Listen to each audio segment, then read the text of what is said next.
Her er det en hund som har funnet en fugl, og den går helt berserk. Og så ruller den seg i fuglen, og det er veldig, veldig rart å gjøre. Den har delt fuglen i to. So that is a little strange.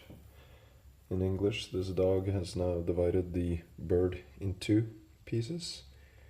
And it has also rolled and danced along with the bird. So this is what is left. Jesus. So that was a little part of National Geographic, and thank you for now. And we have a little more action going on here, where he is continuing to tear the bird apart. He is also rolling and dancing on the bird. It's a particularly odd display of affection.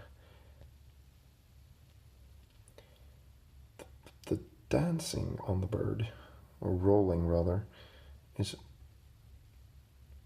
very strange.